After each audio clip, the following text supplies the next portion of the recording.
Parshas Savo opens with the offering of Bikurim, the first fruit. With great pomp and circumstance, people from all over the country from Israel would bring the first things that grew in their field. There was a whole parade. There was a whole declaration.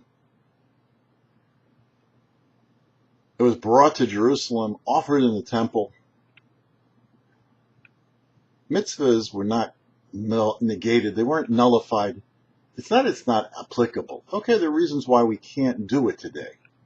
But the mitzvah is still a mitzvah. How do we do the mitzvah of Bikurim today?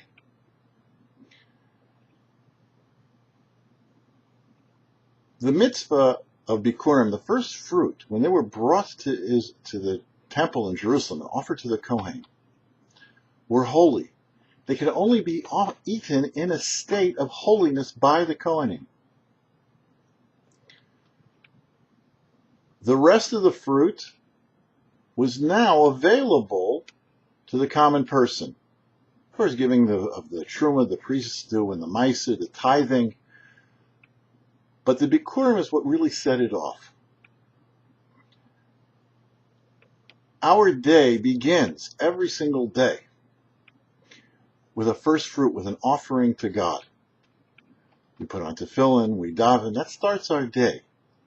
What does that do? Is starting our day in that way jettisons away from us any connection, any feeling towards the impurities in the world.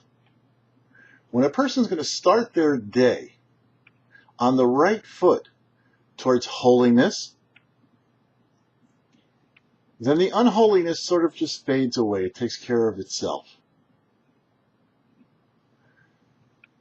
Esau, Jacob's brother, who was the embodiment of evil, came to Jacob when Jacob said to him, "Sell me your birthright, sell me your first fruit. Allow me to be the first fruit." Said, "What do I need it for when I am going to die?" This statement of "I am going to die" meant that the forces of evil are actively engaged in attaching themselves to the forces of death. Jacob wanted to remove that kernel of holiness and attach himself to that so that Jacob became the first fruit.